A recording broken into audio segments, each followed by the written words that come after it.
Okay, நாம இப்ப இந்த வீடியோல எதை பத்தி பார்க்க போறோம் அப்படின்னா, இந்திய உச்சநீதிமன்றத்தினுடைய தலைமை நீதிபதியாக சூரியகாந்த் அவர்கள் வந்து பாத்தீங்கன்னா நியமிக்கப்பட்டிருக்காரு. அதற்கான அறிவிப்பு வந்து பாத்தீங்க அப்படின்னா குடியரசுத் தலைவர் அவர்கள் வந்து வெளியிட்டிருக்காங்க. ஓகேவா, அதை பத்தி தான் நம்ம பார்க்க போறோம். இப்ப இந்திய உச்சநீதிமன்றத்தினுடைய 53வது தலைமை நீதிபதி யார் அப்படின்னு சொல்லிட்டு கேட்பாங்க. சூரியகாந்த் அவர்கள். இந்த சூரியகாந்த் எடுத்துக்கிட்டீங்க அப்படின்னா இவர் ஹரியானா மாநிலத்தை சேர்ந்தவர். ஹரியானா மாநிலத்தை சீசார் மாவட்டத்தை சேர்ந்த பெட்வார் அப்படின்ற கிராமத்துல வந்து இவர் பிறந்திருக்காரு.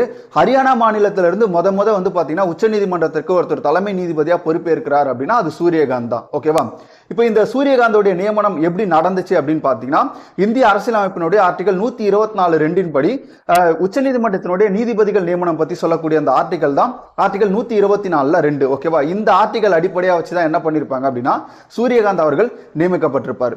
அதே மாதிரி வந்து பாத்தீங்க அப்படின்னா கொலிஜியத்தினுடைய பரிந்துரை, கொலிஜியம் எடுத்துக்கிட்டோம் அப்படின்னா இந்த நீதிபதிகள் நியமன முறையில ஈடுபடக்கூடிய ஒரு குழு தான் கொலிஜியம். அதுல மூத்த நீதிபதிகள் 4 பேர் இருப்பாங்க. ஓகேவா, இப்ப இந்த நியமனம் எப்படி நடக்கும் அப்படின்னு பாத்தீங்கன்னா, சட்டத்துறை அமைச்சகம் அடுத்த நீதிபதி, இப்ப 52வது நீதிபதியா இருக்கக்கூடிய PR கவாய் அவர்களிடம் ஒரு பரிந்துரை வைப்பாங்க. ஓகேவா, அடுத்த தலைமை நீதிபதியா நியமிக்கப்படக்கூடியவர் யார், அவருடைய பேர் வந்து பாத்தீங்க அப்படின்னா பரிந்துரைங்க அப்படின்னு சொல்லியிருப்பாங்க.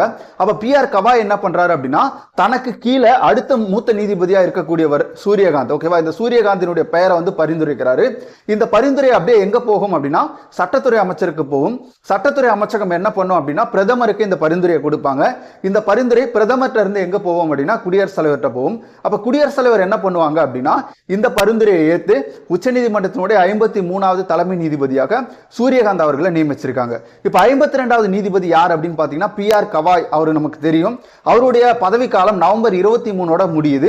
அப்ப நவம்பர் 24ல இருந்து சூரியகாந்த் என்ன பண்ணுவார் அப்படின்னா உச்சநீதிமன்றத்தினுடைய தலைமை நீதிபதியா நியமிக்கப்பட இருக்காரு. இப்ப அவருடைய பதவி காலம் வந்து பாத்தீங்கன்னா 2027 பிப்ரவரி 9ஆம் தேதி வரைக்கும் சூரியகாந்தினுடைய பதவி காலம் வந்து இருக்கு. அப்பதான் அவருக்கு வந்து பாத்தீங்கன்னா 65 வயது அப்படின்றது நிறைவடையும். ஓகேவா, இப்ப நம்ம TNPSC எப்படிலாம் கொஸ்டின் கேட்பாங்க அப்படின்னா 53வது தலைமை நீதிபதி யார் அப்படின்னு சொல்லிட்டு கேட்பாங்க.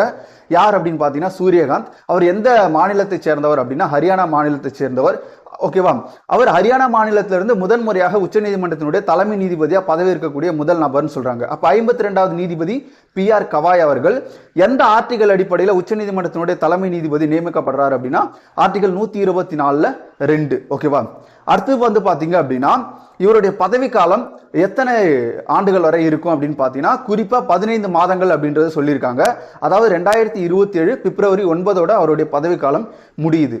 ஓகேவா, இது எல்லாமே ரொம்ப முக்கியமான ஒரு கரண்ட் அஃபேர்ஸ் ரிலேட்டடானது. ஏன்னா உச்சநீதிமன்றத்தினுடைய தலைமை நீதிபதி தற்போது யார் அப்படின்னு கேட்டாங்க அப்படின்னா தற்போது இருக்கக்கூடியவர் PR கவாய். அவர் வந்து நவம்பர் 23ஓட தான் அவருடைய பதவி காலம் முடியுது. அப்ப 53வது ஒரு நீதிபதி வரப்போறாரு, அவர் தான் சூரியகாந்த். அவருடைய நியமனம் தான் வந்து பாத்தீங்க அப்படின்னா அதிகாரப்பூர்வமாக குடியரசுத் தலைவரால் அறிவிக்கப்பட்டிருக்கு. அப்ப 53வது தலைமை நீதிபதி யார் அப்படின்னு பாத்தீங்கன்னா PR கவாய். ஆர்டிகல் 124(2) அடிப்படையில் தான் அவர் வந்து பாத்தீங்க அப்படின்னா நியமிக்கப்பட இருக்காரு.